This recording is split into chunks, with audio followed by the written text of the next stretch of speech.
Ok, estamos ao vivo aqui no nosso bate-papo espírita. Boa noite a todos, a todas, mas sejam bem-vindos. O pessoal estava aguardando aqui a nossa chegada, né? Mas sejam bem-vindos. Baixar aqui no YouTube. Pois é, Cláudio, boa noite para você. Estamos ao vivo no nosso canal no Bate-Papo Espírita. Você que está assistindo, pode curtir aí, né? Nosso canal, acompanhe também nossas redes sociais. Boa noite, Cláudio. Boa noite, Emerson. Boa noite, colegas. Vou baixar aqui o meu áudio. Tudo bom, né? Vamos lá, Tudo. mais uma noite de sexta, enfrentando aí esse tema bem Pois é, interessante. já no segundo mês de 2022, hoje dia 4 de fevereiro, né? Tudo E um passa tema muito aqui, rápido, né? rapaz, Só assim impressionante. a gente compreende a relatividade do tempo. O tempo é E a muito gente vai falar relativo. sobre... É verdade. Nós É. vamos falar hoje sobre mediunidade de cura, né? Espero que o pessoal participe aí, façam suas perguntas. Eu já vi que o seu Barreto tinha feito uma pergunta aqui, viu? Foi, né? Barreto Filho. Barreto, Seu as Barreto. perguntas do Barreto são sempre muito pertinentes. Vamos começar por ela. Então, Então, né? pronto, tá aí. Começar pela pergunta de seu Barreto hoje, que é um Ele grande amigo pergunta o seguinte. lá da UNEC. Aí eu Isso, ele aproveito para pergunta. mandar meu abraço a ele, a seu Cleobo e a todos os nossos irmãos e amigos lá da União Espírita. Cláudio, seu Barreto Oi. perguntando se a mediunidade de cura é inerente à moral e se também. E pergunta onde fica a matriz das doenças fisiológicas. É uma pergunta, a primeira pergunta é mais filosófica, mas a segunda é bem técnica, né? A gente vai começar por ela hoje, Emerson. Mas Tudo antes bem. de, para fazer aquele preâmbulo que a gente sempre faz, né? A gente quer deixar claro que o nosso programa é um programa informal, um bate-papo. Aqui não tem ninguém professor de ninguém, ninguém está aqui na intenção de ensinar nada a ninguém. O que a gente disser aqui, vão constatar nos livros, vão dar uma estudada, né? É só um bate-papo, uma coisa bem informal para a gente trocar umas ideias sobre espiritismo. Eu vou começar, Emerson, lendo duas passagens do Novo Testamento. Você me permite? A gente abre Pois não. essa vibe, esse clima mais cristão, isso é muito importante, né? Atos 3, 1 a 8. Uma historieta muito curta que diz o seguinte: E Pedro e João subiam juntos ao templo à hora da oração, a nona. E era trazido um homem que desde o ventre de sua mãe era coxo, o qual todos os dias punha à porta do templo, chamada Formosa. Era uma porta no templo de Jerusalém, chamada Porta Formosa, para pedir esmolas aos que entravam. O qual, vendo a Pedro e a João, que iam entrando no templo, pediu que lhe dessem uma esmola. E Pedro, com João, fitando os olhos nele, disse: Olha para nós. E olhou para eles, esperando receber deles alguma coisa. Aí foi que Pedro disse aquela famosa expressão, né? Nós gostamos de replicar. Disse Pedro: Não tenho prata nem ouro, mas o que tenho, isso te dou. Em nome de Jesus Cristo Nazareno, levanta-te e anda. E tomando-o pela mão direita, o levantou, e logo seus pés e artérios se firmaram. E saltando ele, pôs-se em pé e andou. E entrou com eles no templo, andando e saltando e louvando a Deus. Essa é a primeira passagem, está lá em Atos. Agora eu vou ler a segunda, que é de João. João 5, 4 a 8. Também bem curta. Diz o seguinte: Porquanto um anjo descia em certo tempo ao tanque e agitava a água, e o primeiro que ali descia, depois do movimento da água, sarava de qualquer enfermidade que tivesse. Era um tanque, chama tanque de Betesda, e havia um mito que sempre que as águas desse tanque se mexiam, a primeira pessoa que entrasse no tanque era sarada. Só contextualizando. E estava ali um homem que havia 38 anos se achava enfermo. E Jesus, vendo este deitado e sabendo que estava neste estado havia muito tempo, disse-lhe: Queres ficar são? O enfermo respondeu-lhe: Senhor, não tenho homem algum que, quando a água é agitada, me ponha no tanque. Ele disse que não tinha ninguém que colocasse ele no tanque, né? Quando Jesus perguntou se ele queria ficar curado. Mas enquanto eu vou, desce outro antes de mim. E Jesus disse: levanta-te, toma o teu leito e anda. Então Jesus curou esse enfermo que estava há 38 anos esperando pela sua cura, né? Então vamos lá, vamos começar aí pela pergunta de Barreto, que é uma pergunta. Vou começar pela parte mais técnica. Você pode repetir aí, Hermes, colocar novamente, por favor? Ou não? Sim, como você disse, é uma pergunta, uma filosófica, outra técnica, né? Inicialmente ele perguntou se a mediunidade de cura se é inerente à moral e onde fica a matriz das doenças fisiológicas. Vamos lá. Quanto à questão da moralidade, a mediunidade de cura, não vou usar a expressão inerente, mas uma coisa é certa. O médium tem um compromisso muito grande com a espiritualidade. Então, o compromisso dele o obriga a andar nos trilhos da moralidade. Então, um médium amoral ou imoral, um médium desviado da doutrina, da palavra do evangelho, é um médium que estará criando compromissos futuros. Então, provavelmente, há casos, inclusive, de mediunidade que é restringida pelo alto depois que o médium passa a desviar-se, né?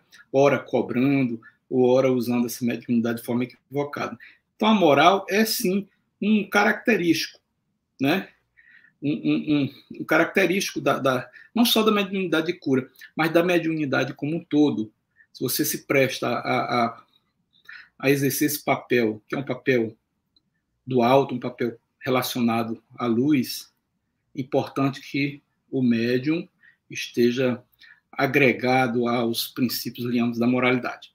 Com relação à parte mais técnica, qual é o elemento que formata, né? É isso? Por favor, não me leve a mal. Coloque novamente aí, ou repita. Porque eu gostei tanto dessa pergunta, mas esqueci. Oi. Pois é, onde fica a matriz das doenças fisiológicas, é isso? Olha, eu vou ler um livro, vou ler um trecho que parece que foi que eu deixei reservado para esse momento, para responder o Barreto. Tá? Esse trecho é escrito por um físico quântico, o Amit Goswami, um dos livros que eu vou referir hoje, que é o Médico Quântico. Tá? Veja só o que ele diz. Você acredita que eu soltei a marcação? Pronto, eu acho que é isso aqui. O corpo vital, ele chama de corpo vital, colegas, o que nós chamamos de perispírito. Porque o Amit, ele tem uma origem indiana, então ele usa uma terminologia dos Vedas indianos, né? Ele divide a holossomática humana em 5 corpos, né? A gente aqui divide em 3, assim, que a gente viu 4, enfim. Mas ele diz assim, no livro dele, o corpo vital, que é o nosso perispírito, é o reservatório dos campos morfogenéticos. Ou seja, é lá que estão reservados as formas, morfo vem de forma, as formas genéticas, né? Das matrizes de estruturação da forma. Então já está respondida a pergunta, né? Aí diz ainda, a tarefa do corpo físico é fazer representações dos campos morfogenéticos do corpo vital. Então, o corpo vital dele, que é o perispírito nosso, cria essas formas, e a origem das formas vem de lá, e implica no corpo físico, que repercute, né?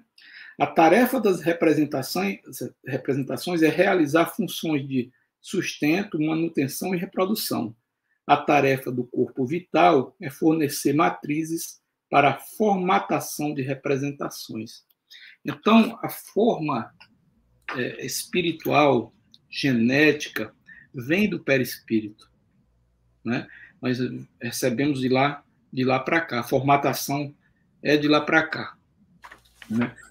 Então, quando a gente vai renascer nas inúmeras oportunidades que a gente tem de voltar ao planeta, as reencarnações sucessivas, é o perispírito que forma, que é a forma para o plano físico. Muitas vezes a gente, nas encarnações passadas, fere tanto o corpo físico que repercute no perispírito, e essa cicatriz perispiritual repercute no próximo corpo físico. E às vezes a gente nasce com uma deficiência, ou um alejo, coisa assim, e tem a tendência de atribuir isso à divindade, a Deus, às injustiças, etc, etc. Mas, na verdade, muitas vezes nós somos os próprios causadores daquela deformação, à medida que a gente, em outras encarnações, cometeu alguns desvarios contra o nosso corpo físico, que repercutiu no corpo perispiritual, que é a forma, e a forma no próximo vem com aquela insígnia, né? Que vem, inclusive, para que a gente possa fazer escoar aquela realidade e entrar em harmonia novamente. A gente viu na conversa passada que o corpo físico tem essa capacidade de cura. Então, as doenças, muitas vezes, as moléstias que nós trazemos, é a própria cura espiritual. Mas a gente visualiza como doença porque, como o corpo da gente, para a gente é tudo, a gente não consegue visualizar os 4 corpos, a gente acha que a única coisa que existe é o corpo físico, então a gente acha que o corpo físico está doente, não, o corpo físico repercute a doença que vem do perispírito por décadas ou séculos de imprudências que cometemos nas outras encarnações. Pois é, não entrei nem no nosso roteiro de perguntas aqui, porque o pessoal hoje está afiado, viu, Cláudio? A Fernanda perguntando o seguinte, a Fernanda, doutor Cláudio, o que me diz sobre ter uma filha com autismo? É algum cartão de outras vidas ter sido escolhida ser sua mãe? A pergunta está um pouco truncada, a gente não consegue identificar muito bem o que ela quis dizer, mas talvez ela esteja querendo saber se o fato da filha ter nascido com autismo teve alguma relação com um problema com a mãe. Provavelmente foi isso. Deixa eu ver se ela reformula, né? É muito complicado, a gente seria leviano de nossa parte em um programa, de uma live, a gente diagnosticar qual é a origem de um transtorno, de um problema qualquer, né? O que a gente pode fazer é trazer à tona algumas hipóteses que são hipóteses da doutrina, do espiritismo, né? O que eu posso dizer ela consertou mais à frente, Cláudio, eu não tinha visto, fala sobre karma, né? Certo, é o karma da mãe. É um karma de outras vidas, né? Agora sim, Fernanda, karmas são pessoais, não é?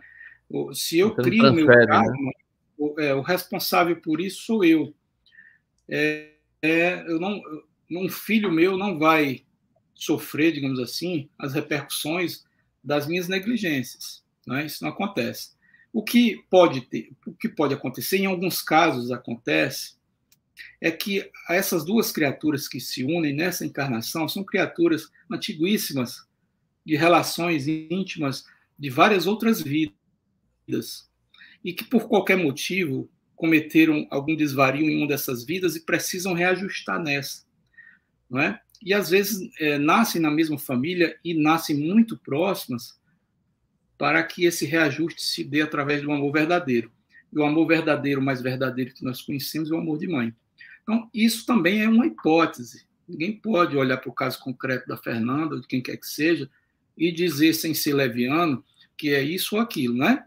Mas é uma hipótese. Quando a gente vem, muitas vezes a gente comete um mal, um homicídio com alguém em uma vida pretérita e nasce nessa vida e recebe aquela pessoa como um filho para poder resgatar aquilo, dando a ela amor, não é? O amor verdadeiro, enfim.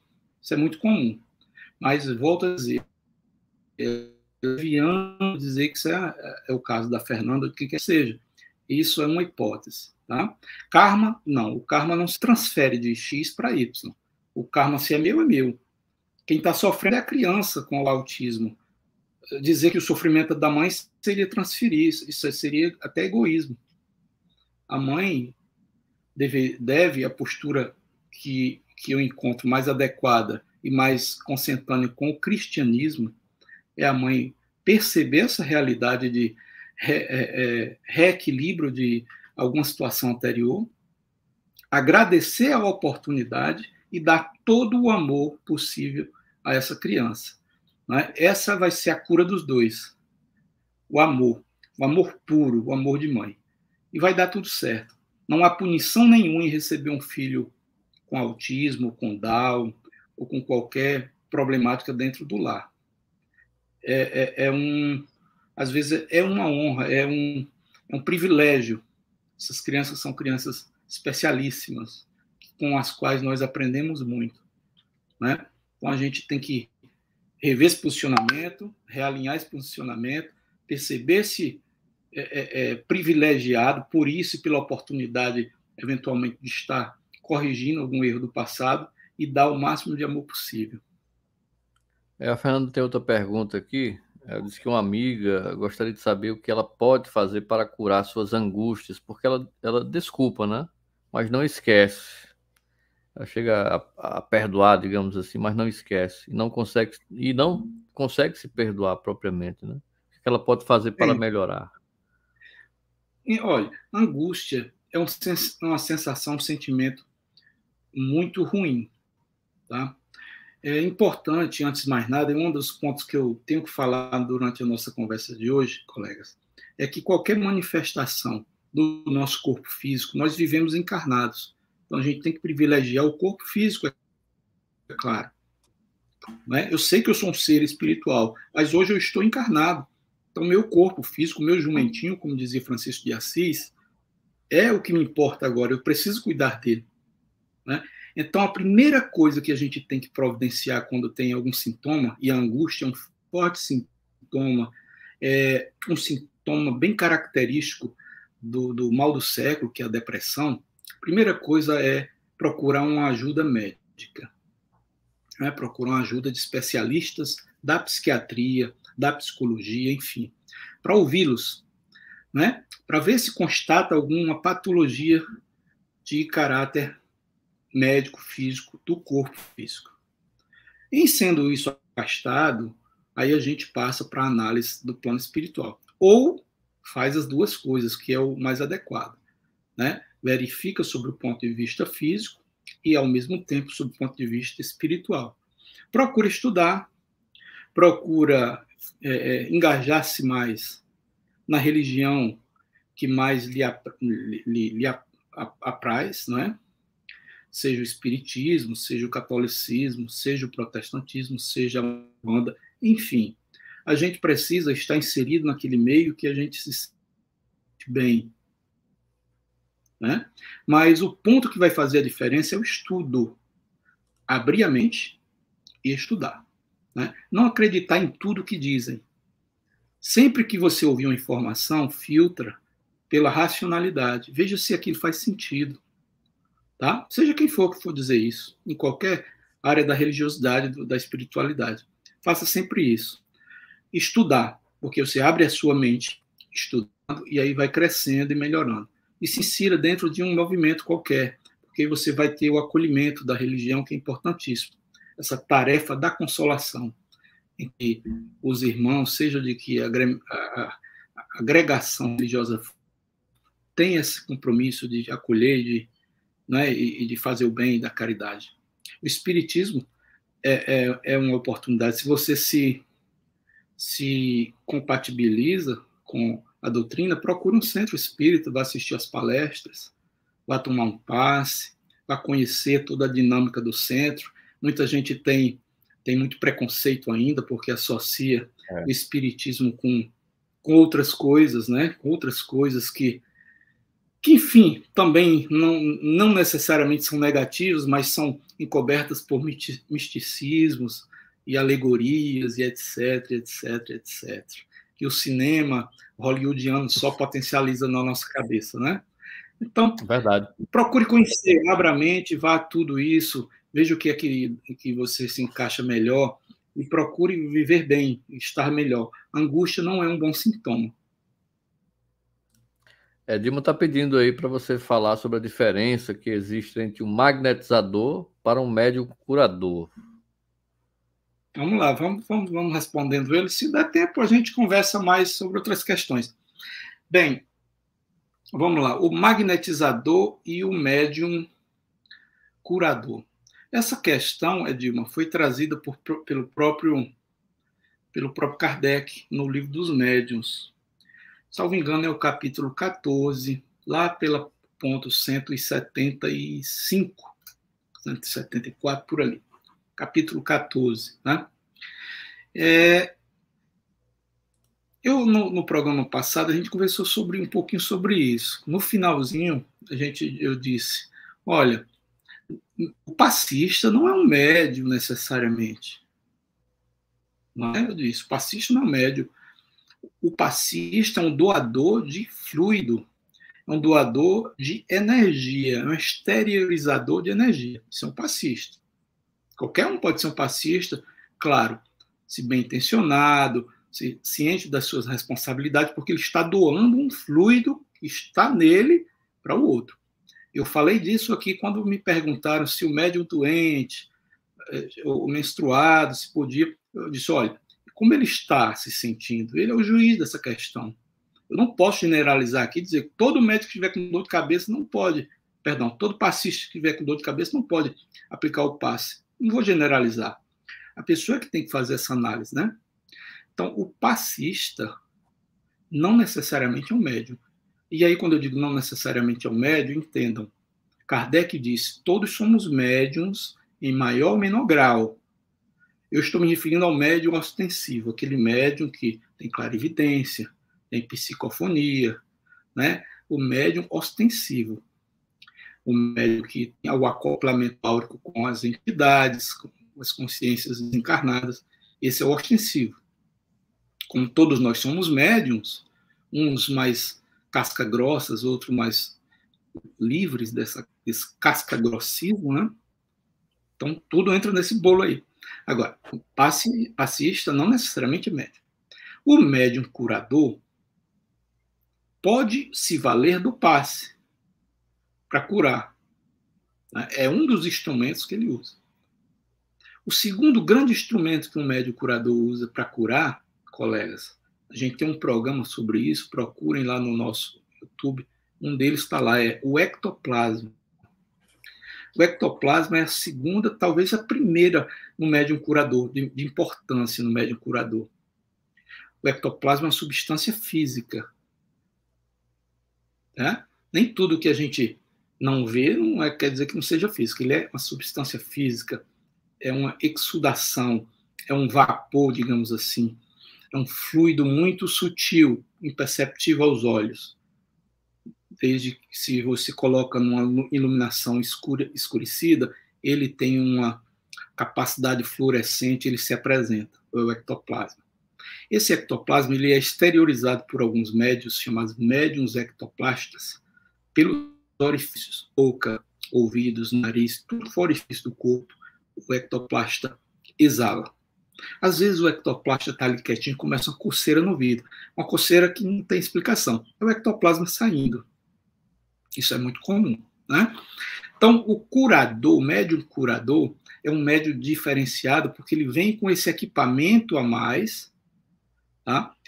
Que o facilita na hora de promover as curas.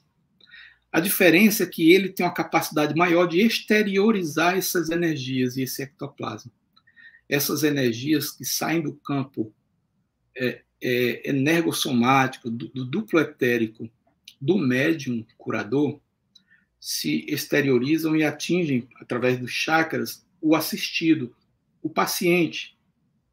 Ele os recebe e esses fluidos, sendo fluidos de boas qualidades, rejuvenesce, restaura as energias,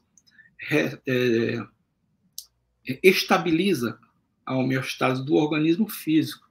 Então, é de aura para aura, é de energossoma para energossoma, duplo etérico para duplo etérico. Aí onde é que entra nessa história toda a participação dos mentores ou dos espíritos bondosos que trabalham em sessões de cura. E às vezes nem precisa estar em sessão de cura. Em uma das nossas conversas aqui, eu falei de Dona Chiquinha, que era rezadeira para onde eu ia quando eu estava com a espinhela caída. Só que tudo que eu sentia, o diagnóstico era o mesmo, a espinhela caída. Mas não importa, importa que todas as orações dela repercutiam, ficava bom. Dona Chiquinha. Então, como é que isso funciona, já que Dona Chiquinha não tinha conhecimento de nada disso? É porque o aparelho físico, o aparelho perispiritual dela já veio preparado. Essa pessoa é uma pessoa que em outras encarnações teve contatos com a mediunidade. Foi uma pitonisa, foi uma dessas pessoas sacerdotisas do Velho Egito, da Índia. Enfim, a gente tem que ter uma visão aberta. Essas pessoas que nascem com equipamento mediúnico muito aflorado, não é uma pessoa que teve o primeiro contato com a mediunidade. Ela teve esse contato em outras vidas, né? Então a gente vem com esse equipamento. Então, Dilma, assim, o passista, ele exterioriza fluidos, né? O curador, o médium de cura, ele tem uma capacidade maior de exteriorizar fluidos, ele usa o ectoplasma e tem um terceiro elemento que é importantíssimo. Ele é auxiliado por mentores que trabalham nessa área de cura. Por exemplo, vou dar o exemplo de Dona Chiquinha, que não sabia que só sabia intuitivamente que quando rezava sobre mim ou sobre qualquer pessoa, a pessoa ficava curada. Ela não sabia que existia mentor. Mas o mentor sabia que ela existia e sabia que ela era um equipamento, que ela era um caminho para fazer o bem. Então, quando ela ia fazer as oraçõezinhas dela lá, ela exteriorizava o ectoplasma ou as energias positivas dela, através de um passe, que é aquela resinha lá com o raminho de uma folha qualquer, é um passe. E o amparador, o mentor que trabalhava com ela naquele trabalho, acoplava naquele momento e potencializava aquilo. Então, a função do mentor nesse momento é potencializar essas energias. Porque é o seguinte, o mentor, o camarada que está desencarnado, não cura ninguém que está no plano físico. Isso aí pode chocar um pouco para quem está me ouvindo, mas é verdade. Por que ele não consegue essa finalidade de curar? Porque ele não tem uma coisa muito importante que nós encarnados temos, que é exatamente o corpo físico. O nosso corpo físico precisa de energias densas. O mentor não tem essas energias. Por isso que muitos perguntam, mas por que o mentor não cura diretamente? Eu tenho que ir a um centro, receber um passe, receber uma sessão X ou Y. Porque precisa do seu irmão que está encarnado. Porque a coisa é muito bem feita, a harmonia do universo é muito bem preparada. Ele faz com que você precise do outro igual a ti. Para você não ficar aqui, não vou precisar de você, eu só preciso do meu mentor, do meu anjo da guarda.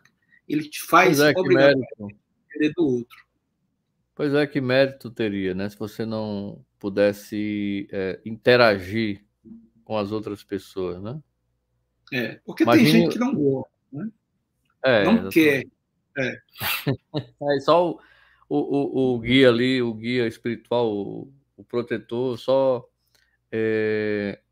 o protegendo e doando essas energias, então era muito bom, né?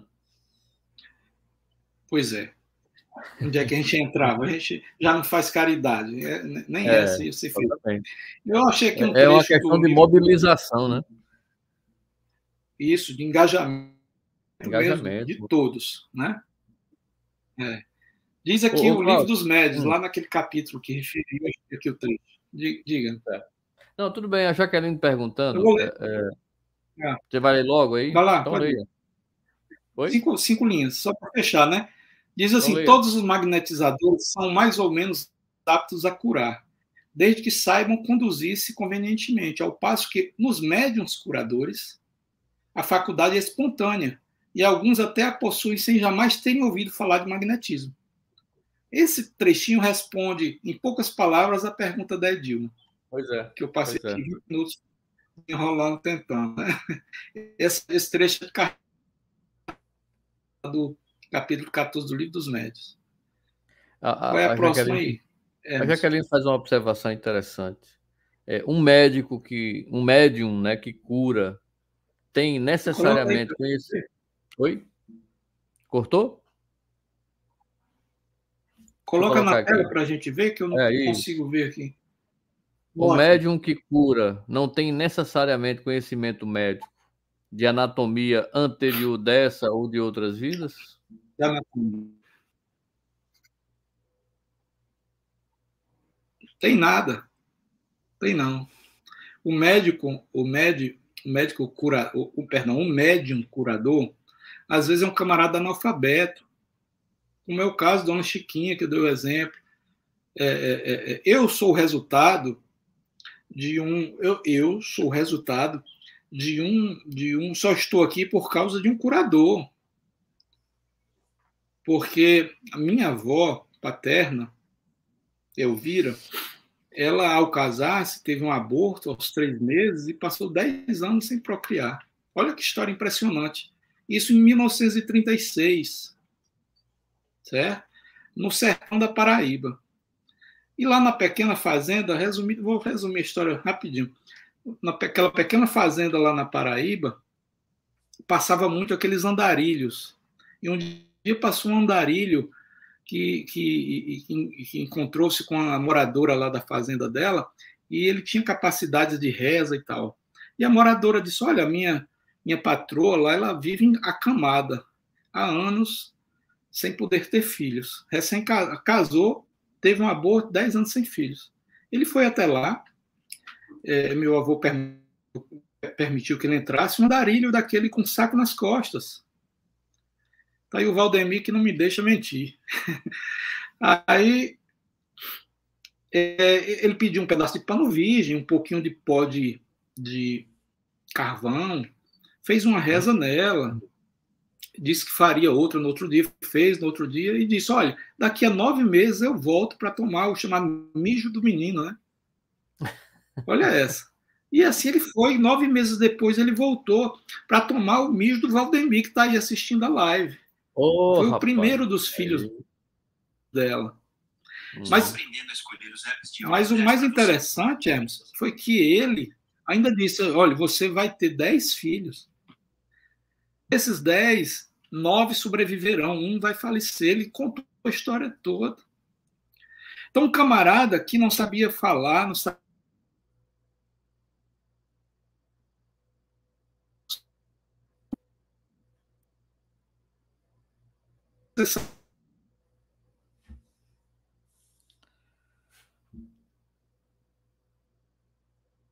Opa, acho que perdemos o contato aqui com o Cláudio. Ver se ele retorna aqui. Deixa eu ver como é que tá. Alô, Cláudio. Deixa eu ver, vou colocar daqui a pouco aqui. Pronto, ele saiu. A gente continua aqui, aguardando o retorno do Cláudio. Tá lá com o link. E o Vicente Neto perguntando, né? Como identificar-se como médium de cura? A atividade do médium de cura exige a presença de um espírito para que a condição aconteça? Ou é uma manifestação exclusivamente do médium? Ok, Cláudio, você saiu aí e já está colocando na tela aqui a pergunta do Vicente, mas continue. Pois é, mas você continue aí, daqui a pouquinho tem a pergunta do Vicente. Não, era Neto, isso, né? Porque a pergunta dela esse andarilho. Sim, ele a curou, né? Ele disse que voltaria para tomar o mijo do menino. Você pegou essa parte? Voltou, né? 9 meses voltou e o menino era Valdemir. O menino era Valdemir que está assistindo a gente aí. Ia ter mais 10 filhos e um morreria. Ele disse que ele teria. Neve e um morreria. E assim foi. Sobreviveram 9. Essa história, eu vi meu avô várias vezes contando. e um camarada que não tinha, assim, se conhecia por Luiz. E tinha mais uma coisa nessa história que impressiona muito ainda hoje, quando eu ouço. O viajante disse: olha, eu tenho que seguir o meu caminho, mas eu tenho que permanecer rezando pela senhora mais alguns dias, 2, 3 dias. Eu não vou estar aqui. Mas quando for tal hora, a senhora fique em posição, em oração, que onde eu estiver, eu estarei orando. Olha que maravilha. A oração, a prece, não tem tempo nem espaço. Né? É uma manifestação quântica, ela não tem tempo nem espaço. Então, onde ele estava, um ignorante, uma pessoa totalmente desprovida de conhecimento tradicional. Então, tudo isso foi um assunto que veio da pergunta da Dilma, né? Quando ela perguntou se precisava necessariamente ter algum conhecimento de anatomia, nada. Era tudo intuitivo, essa intuição trazida de outras vidas, porque muitas vezes essa pessoa foi uma pitonisa, um sacerdotisa, um sacerdote, de alguma outra iniciação religiosa, que teve esse contato com a espiritualidade. Aí vem aberto o perispírito para tudo isso, né? Sensacional. O Vicente, a pergunta do Vicente, né? Como identificar-se como médium de cura? A atividade do médium de cura exige a presença de um espírito para que a condição aconteça ou é uma manifestação exclusivamente do médium?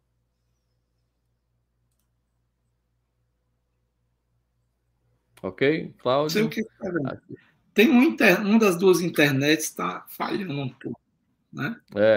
Oi? Tá me ouvindo? A minha percepção é que a sua está falhando. Mas você viu aí a pergunta do... Viu a pergunta do Vicente? Se eu mudar aqui a minha internet, vai bombear o negócio. Deixa eu ver aqui uma coisa. Vamos lá. Vamos continuar, né? Eu vi a pergunta do Vicente, né? Sobre se a minha cortar, você me chama a atenção. Questão do médium de cura, né? Veja bem, o médium de cura, característica dele é que ele tem essa capacidade maior de exteriorizar o ectoplasma, de exteriorizar as energias, né? E essas energias, elas têm essa capacidade de harmonizar o corpo físico, né? Sempre naquele caminho duplo etérico do médium, duplo etérico do assistido, do paciente, né? E a energia vai de aquela problemática energética que repercute no soma, no psicossoma, que é o perispírito, sai corrigindo tudo. Mas é verdade que a grande maioria desses médiums trabalham com mentores, né, especializados em cura, que é quem faz o direcionamento dessas energias. Né? Porque essa é a grande finalidade do mentor na cura. Né? Às vezes a gente quer curar X, mas ele sabe que Y está precisando mais. Então ele direciona aquelas energias que você está exteriorizando ali para quem está precisando mais.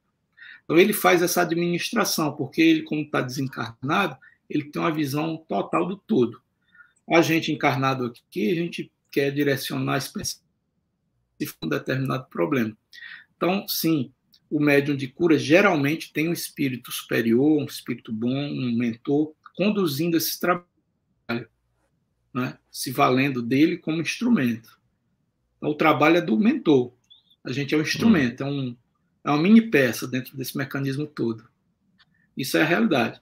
Mas o que diferencia mesmo um médium de cura é essa capacidade maior que ele tem de exteriorizar essas energias e de exteriorizar o ectoplasma. Vocês já ouviram falar em cirurgias espirituais? Né? Isso é uma realidade. Eu tenho várias experiências com cirurgias espirituais dentro da minha família. De pós-operatório quase semelhante a um pós-operatório tradicional. Não é? Porque o ectoplasma é matéria. Quem nunca viu as cadeiras derrubando dentro de casa, levante a mão aí. Porque eu já vi de tudo. De telhado de 50 quilos levantando. Cadeira, chegando em casa, cadeira estando em cima da mesa. Se imaginar aí, eu já vivenciei. Então, ectoplasma, eu tenho certeza que é uma energia muito forte, muito densa. Então, o médium de cura geralmente tem o ectoplasma, essa capacidade de exteriorizar o ectoplasma muito, muito forte. Esse é o diferencial dele. Agora, o interessante da mediunidade é que, né, de cura, que e como se explica isso, Cláudio? Como é que essa capacidade seja exercitada por pessoas de religiões diversas, né? As pessoas acreditam que é só o espírita que faz aquilo, mas são pessoas diversas, né, que podem fazer isso, de outras religiões também.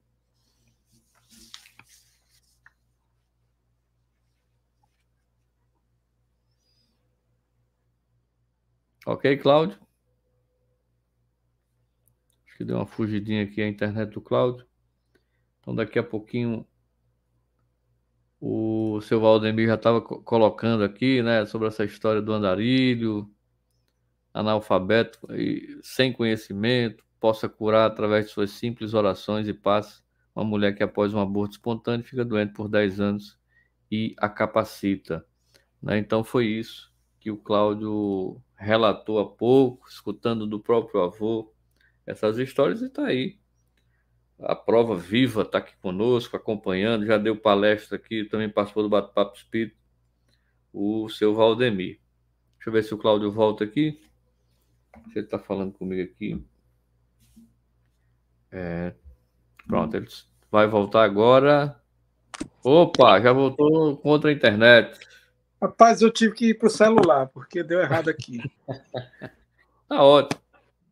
Mas eu estava dizendo, né? Não sei se você escutou, essa questão da mediunidade ela é muito conhecida desde eras remotas, né? Mas hoje, como explicar que essa capacidade ela seja exercitada por pessoas de religiões diversas, né? Porque as pessoas acreditam que só os espíritas é quem tem esse caminho, esse mecanismo para curar, né? Isso é uma visão equivocada, uma visão limitada, né, Emerson? Atribuir aos espíritos ou ao espiritismo essa condição única. Na verdade, rapaz, que eu não sei lidar com isso. Mas estava legal daquela maneira, viu? Agora, melhorou ou piorou? Tá. Você tá na vertical. Mas tava bom aí Pronto, agora assim, sim. na horizontal, tá bom. Tá bom, tá bacana aí. Minha internet que caiu. A mediunidade, como dizia Kardec, é um dom não, é uma característica parafisiológica. Ele mesmo chegou a dizer que era biológica, né? Porque está relacionada à biologia, ao corpo. Então, todos nós somos médiums, uns em maior grau, outros em menor grau. E esses que estão em menor grau, se desenvolverem através do estudo e das técnicas, vão crescer, vão crescer. Né? Então, não está relacionado a qualquer tipo de religião, não está relacionado a qualquer tipo de entendimento ideológico. Existem médiums no Velho Testamento, e o Velho Testamento não eram cristãos, eram judeus, né? Existem médiums na Índia muito importantíssimos, né? Existem médiuns na China, no Japão, há 5.000 anos antes de Cristo. Então, a mediunidade é uma realidade humana.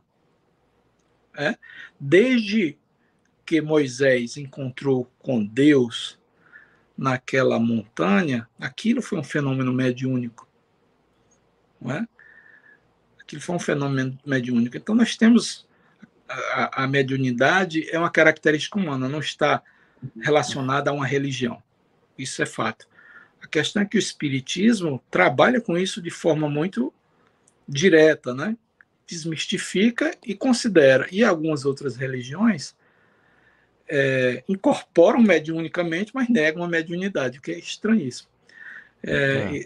Eu já fui da igreja pentecostal, tudo que você imaginar aí de religião, eu já experimentei um pouco, né? Então, nas pentecostais, a gente pula e canta, e é muito bom aquilo. Mas aquilo é um transe mediúnico. Hoje eu sei que aquilo é um transe mediúnico. né? Mas eles não admitem, não aceitam, e a gente respeita. Mas que é um transmediúnico, é. Se der uma estudadinha aqui no nosso livro dos médios, vão perceber que as características são essas.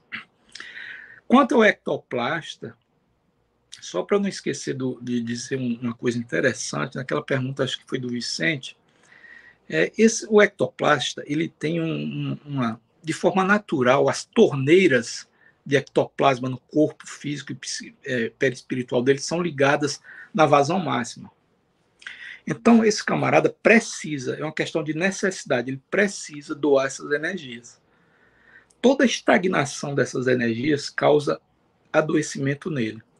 Então, é muito comum médiums ectoplastas sofrerem muito, adoecerem muito, porque porque ele não desenvolve a mediunidade, né? Porque ele não está dando vazão a essa energia de uma forma consciente. Então, ele às vezes até reprime a energia. Essas energias, elas causam aglomerações energéticas que resvalam em tumores em útero, ovário, enfim, todo tipo de tumor que você imaginar. Isso é a literatura que diz, eu não estou inventando nada, né? É todo tipo de distúrbio glandular, endócrino. O ectoplasma que não exercita essa ectoplasmia, não põe para fora, não exterioriza, sofre. Sem falar na labilidade parapsíquica, que é aquela condição em que o indivíduo tem uma alteração de humor tremenda. Então, ele não é bipolar, porque o bipolar, o transtorno de bipolaridade, você tem momentos de euforia e momentos de depressão, mas são momentos longos. Não é um momento de depressão de manhã e um de euforia à noite. Isso é uma labilidade do parapsiquismo, geralmente de um ectoplasta.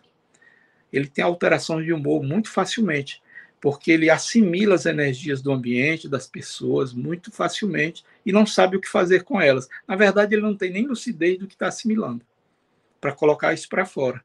O grande problema é a falta de lucidez, né? O bipolar não, o bipolar tem 2, 3 meses de depressão, aí 2, 3 meses de euforia, de alegria, de gastando dinheiro, viajando. Isso é um bipolar, o quadro de bipolaridade, não precisa ser psiquiatra. Basta ler qualquer texto na internet explicando. O cara que tem alterações de humor dentro de um dia ou dentro de uma hora é um ectoplasta que não administra bem, com lucidez, essas suas energias. Com certeza, a probabilidade é alta.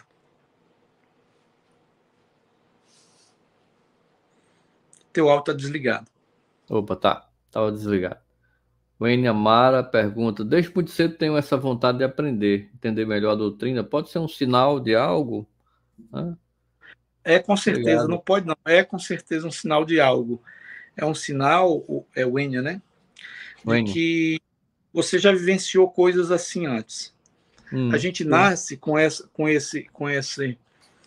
tendência. Quem de nós aqui que está me ouvindo nunca leu um texto do que é que seja, vamos dizer, do espiritismo, já que aqui só tem aquelas pessoas que têm uma certa identidade com o espiritismo. Quem não foi de nós que leu um texto, rapaz, eu me identifico com isso, na primeira leitura, né? Esse tipo de coisa é típico de quem já teve experiência com o parapsiquismo, com a espiritualidade, de um modo geral, seja em que religião for. O espiritismo é novo, tem 200 anos. Tá? Existem religiões que lidam com isso há 5.000 anos, há 6.000 anos. Os Vedas da Índia, a Agora, medicina chinesa. uma curiosidade, Cláudio, é de que eu já trouxe isso para discussão várias vezes. O fato é de que, em estando no mundo espiritual, eu acredito também que a gente estuda sobre o mesmo assunto, né? É verdade. Verdade, Emerson. Existem cursos lá no extrafísico, né? A gente evolui o tempo todo. A gente não estagna. Não existe essa condição. A gente tem o período de encarnação e tem períodos longos de erraticidade. Kardec chama de erraticidade, mas eu prefiro chamar de períodos entre encarnações. Você fica entre um período e outro de 2 encarnações. Nesse período, você não está estagnado, sentado, esperando na fila. Você está evoluindo. Claro que não evolui como aqui. Há uma grande diferença na evolução de lá e a evolução daqui. Evoluir mesmo é aqui. Eu até acredito que nós estudamos sobre Deus. A gente não lembra, mas nós estudamos sobre Deus. Sim. Esses cursos existem, sim, lá na erraticidade. Agora, é fato que nem todo mundo passa por eles. Sabe? Essas pessoas que se identificam imediatamente, como a Wênia, que quando leu, identificou-se, com certeza ou provavelmente passou por alguma coisa no extrafísico, lá na erraticidade. Sim, sim. Sabe? Porque grande parte vive obnubilado em ambientes umbralinos, aguardando um resgate, para anos, décadas depois, parece que André Luiz ficou 8 anos aguardando a compaixão da mãe dele, que foi lá e ajudou a resgatá-lo e tal. Então a gente tem essas pessoas com quem a gente tem um débito, né? O nosso livro de credores é muito grande. A gente deve a muita gente. A gente tem que ser grato o tempo todo. A todos que nos rodeiam, que são o nosso grupo kármico, e todos aqueles que estão do outro lado esperando por nós e torcendo para que tudo dê certo, daquela programação que a gente combinou antes de vir para cá. Ok. Tem uma pergunta aqui. A prece por si só pode curar? Eu vou acrescentar aqui a pergunta da Jaqueline. É imprescindível que a paciente tenha fé para ser curado? Vamos lá. Eu vou responder a da Jaqueline, depois tu me lembra a outra de novo. Onde é que entra a fé nesse contexto? A fé é o camarada confiar. Não é? Eu já dei o exemplo, esse exemplo é até do Haroldo, que ele disse que você não entra no avião se você não confiar no piloto. Se o piloto lá de dentro da cabine disser, olha, sejam bem-vindos, é o meu primeiro voo, fiz um curso pelo Google, ninguém vai ficar nesse avião. É um exemplo que ele usa, né? Você entra no avião, tranquilo, senta ali, dorme, vai, porque você confia. Isso é a fé.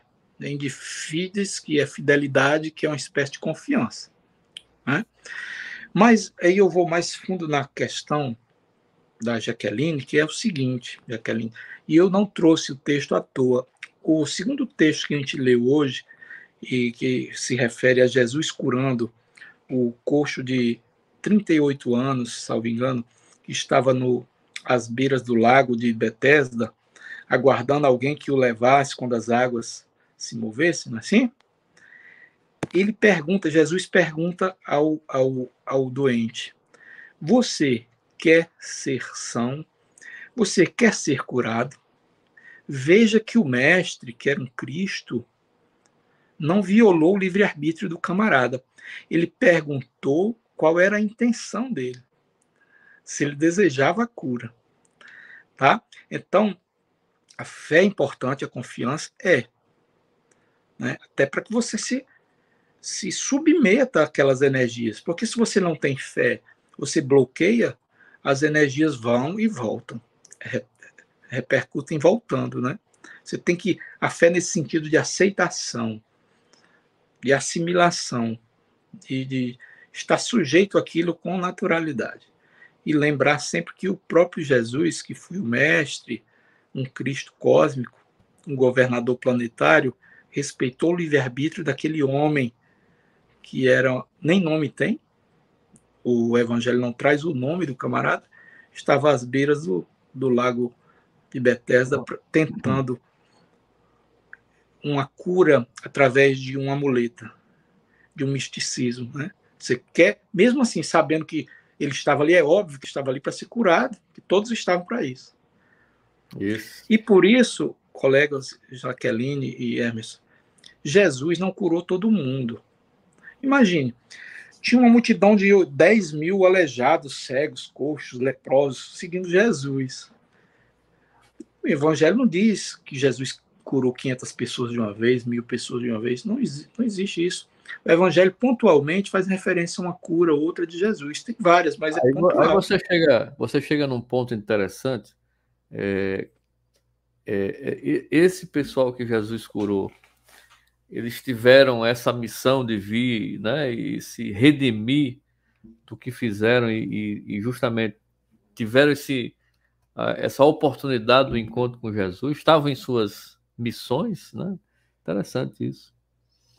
É uma questão a se pensar. Porque aí, e justamente porque aí vai colocar a figura que está sendo curada para, digamos, diante de Jesus, ele expressar a fé que ele sente em Jesus, né? Isso. E No todo esse Deus. processo de cura passa pela questão do mérito. Também tem. É o É outro mesmo ponto. requisito do resgate lá do umbral.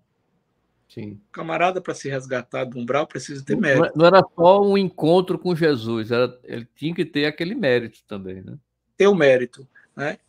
E outras questões paralelas, Sim. né? Que são muitas. Inclusive para que serviço de testemunho, que a gente pudesse estar hoje tratando desse assunto aqui. Né? Exatamente. É, Ensinamentos, né? é. Com relação à Legado. prece, a gente falou na prece, a prece é uma conexão, é uma mudança de parâmetro de pensamento que te sintoniza com o alto. Então não existe prece ruim. Né? A gente pensa muita besteira durante o dia, mas fazer prece é bom, porque a gente sintoniza com o alto. E tem uma passagem de Kardec no Livro dos Médiuns que diz o seguinte: perguntado sobre a questão da prece, se a prece por si só podia curar e tal, mais ou menos essa pergunta, ele diz: sim, Diz. algumas vezes, desde que Deus o permita. Pode acontecer, no entanto, que o bem do doente esteja em sofrer por mais tempo, e então julgais que a vossa prece não foi ouvida. Porque tem gente que faz a prece e diz que nunca foi ouvido, né? É porque não estava no momento ainda, você tinha que expiar tudo aquela condição.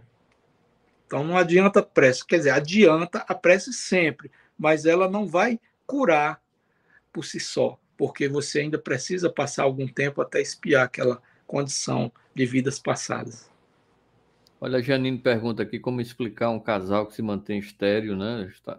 Durante muitos anos, uma condição, né, de esterilidade, mesmo com inúmeras tentativas de engravidar, e só após adotarem crianças, milagrosamente a gravidez acontece naturalmente. Essa questão que ela trouxe aí é muito comum, né? É, Muito comum. Eu conheço alguns casos que isso aconteceu. Na verdade, a gente passa por aquilo que a gente precisa passar. Né? Então, essa experiência da adoção, a pessoa precisava passar por aquilo para afastar determinados tabus, alguns preconceitos, aí para depois o bloqueio é mostrar. removido, né? Depois que o mérito é adquirido, aí está tudo bem. Isso, Né? interessante. Bom para eles que foi removido nesta vida ainda, que às vezes o Isso, camarada tem que aguardar ainda uma ou duas. Eu verdade. conheço casos bem graves de infertilidade com um pano de fundo espiritual fortíssimo. Cláudio, a água fluidificada, onde está a influência mediúnica nesse fenômeno? É o seguinte, a água fluidificada é um remédio maravilhoso. Né? Na verdade, o magnetizador da água é que transfere os fluidos para ela. Portanto, a gente tem que ter cuidado também quando for fazer nossa condição de saúde biológica e tal. Mas essa transmissão é sempre ou quase sempre assistida por um espírito. E aquela mesma história da ideia da cura. Ele direciona a energia. Inclusive, por exemplo, quando você põe tua garrafinha de água lá, o espírito, o fluido vai para lá exatamente com aquela organização molecular que você precisa para o seu problema. Não é aquilo que você pede, é aquilo que você precisa. Né? Você, às vezes, pede uma determinada coisa, mas a espiritualidade está num patamar superior, ela está desencarnada, ela sabe o que você precisa naquele momento, não é o que você quer. É a mesma coisa, Emerson. Se eu estou aqui em Mossoró, que é uma cidade plana, e olho, só vejo as casas ao meu redor. Mas se eu subo ali na Serra Mossoró, eu vejo Mossoró toda. Então, o camarada, o mentor, o espírito, ele está na serra, ele tem uma visão global de tudo, ele sabe exatamente o que é que você precisa. Você ali apenas acha que sabe, porque teu ao redor ali é a tua realidade material. Você acha que só existe aquilo, A mas não tua é. bolha, né? É uma bolha, é a Matrix, né? É a matriz, É. verdade.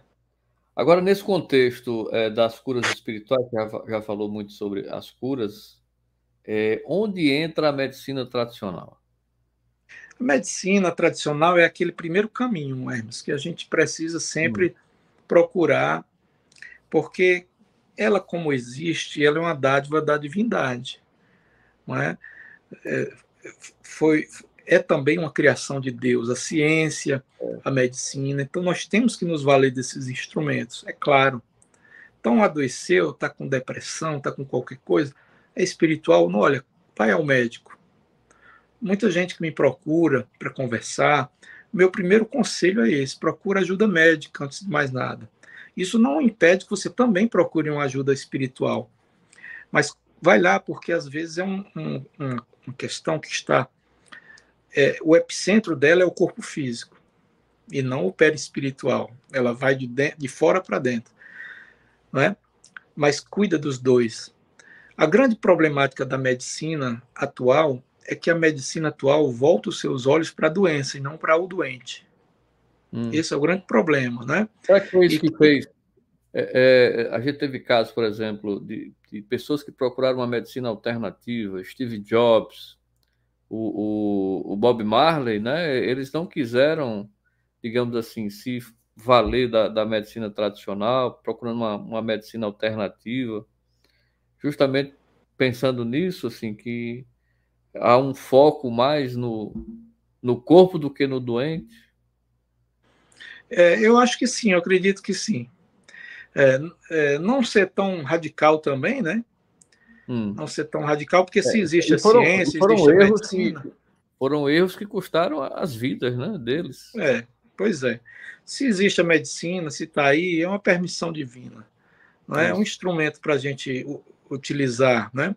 A questão é só uma questão de ponto de vista da medicina atual, que no geral, não generalizando, mas a grande maioria, não observa o paciente, a pessoa, observa a Hum. doença. A Né? E a doença. doença é um complexo de 4 corpos. Ele pode até alterar alguma coisa no corpo físico, mas ele nunca vai curar, porque a cura é sempre uma autocura. Ela repercute nos 4 corpos e geralmente vem de dentro para fora, levando tudo. Né? Mas Então é isso, a ainda grande bem que hoje problemática é essa. está Oi? crescendo, ainda bem, né? Graças a Deus está crescendo essa visão, assim, dos profissionais. Hoje são muitos médicos Muitos. espíritas, né? É, é. E muitos com a mente aberta, né? Poxa, o médico, você está com uma determinada doença, o médico que só pergunta sobre a doença, né? É, O médico não pergunta como você dorme, né? Que tipo de trabalho você exerce. Não faz uma entrevista sobre a pessoa. Tem um caso narrado no livro do Deepak, que a gente vai já mostrar aqui, a cura quântica, que o indivíduo foi a um médico, um hematologista, e ele deu 90 dias de vida para ele, porque a medula dele estava produzindo quase nada de glóbulos vermelhos. hum, Aí foi destacar, você tem 90 dias. Aí foi quando ele procurou o autor do livro e, sim, aí ele não sentia nada, era um cara absolutamente saudável. Fui fazer um exame de rotina. E quando procurou o DIPAC, já sabendo da notícia, começou a adoecer. A repercussão do estresse na doença, né? Começou a adoecer, sentiu os sintomas, o adoecimento, a gente confunde o adoecimento com os sintomas do adoecimento. O adoecimento é preliminar a tudo isso, ele começa bem antes. A é, dor é um sintoma, às vezes é um pedido de socorro do corpo.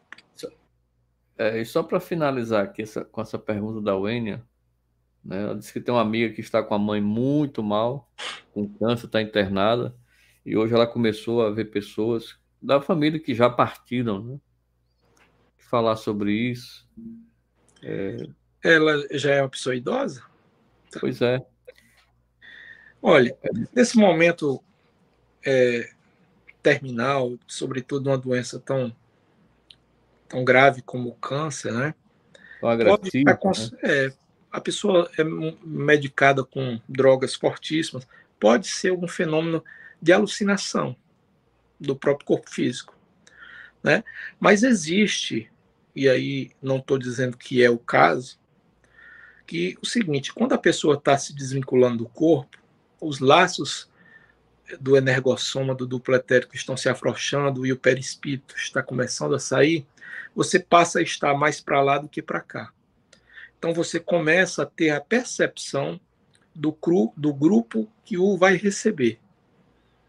Né? O grupo que vai receber a cada um de nós, geralmente, são as pessoas do nosso grupo karma que já desencarnaram, né, e que estão do outro lado esperando e dão aquela força na Caramba. hora da saída.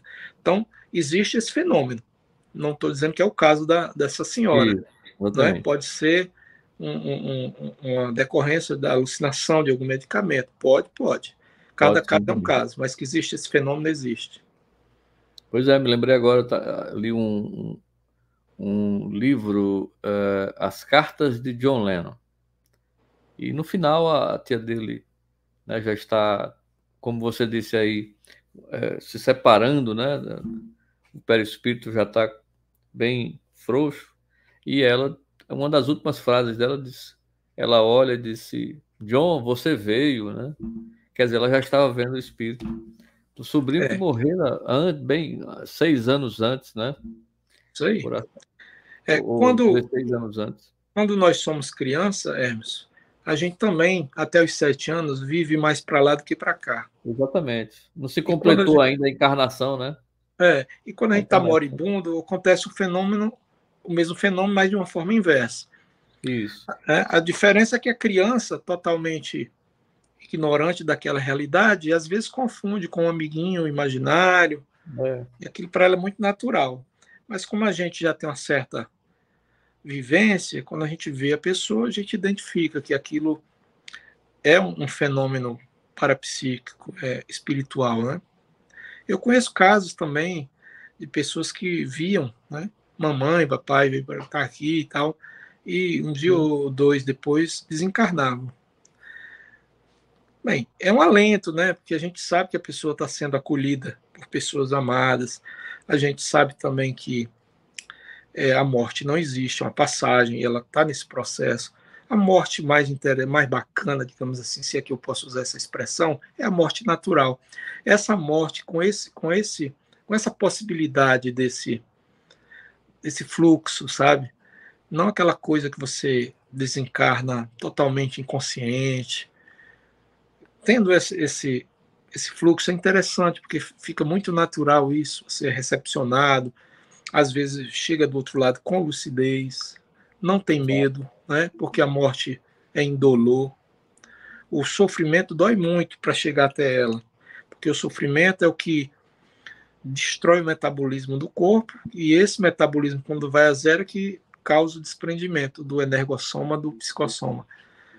Mas enquanto isso não acontece, você sofre muito as dores da doença, da condição. Mas o momento da morte é indolor. Ok. Tá aí, papo bacana com Cláudio Mendes com esse assunto. Tem livro aí para mostrar para o pessoal? Trouxe alguns. Eu trouxe o Médico Quântico do Amit, já mostrei, não é? Cara, esse livro é sensacional. É fora de sério. É física quântica com medicina. Todo médico tinha que ler isso. É impressionante o livro. Muito bom. Esse cidadão, o Amit é um físico quântico indiano, né?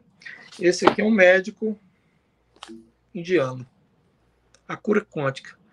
Ele escreve muito bem. É muito gostoso de ler esse livro dele. A cura quântica, do Deepak Chopra. 58ª edição, esse livrinho aqui. Aqui tem o Mediunidade de Cura, que leva o nome da nossa live de hoje, que é do Ramatiz. O Espírito é o Ercílio Mais. Sempre a gente faz referência aos livros dele, né? E para encerrar, da Bárbara Brennan, Cura pela Luz Interior. É um livro... Ela tem 3 livros, eu tenho todos, ele é bem ilustrado, fala muito de aura, das energias, né? Vale a pena ter para consultar e ler também. Bacana. Só você mostrando o livro para eu saber que não tem uma biblioteca falsa por trás do... Igual aqui é de verdade. Aquela live. Aqui é de verdade. Cláudio, muito obrigado, viu? Valeu, Emerson. Foi Valeu, muito colegas. bacana o bate-papo de hoje. Obrigado pela presença de vocês todos. Valeu aí pela divulgação. Até a próxima. Até sexta-feira. Uma boa noite a todos. Bom final de semana e até lá. Boa noite. Valeu.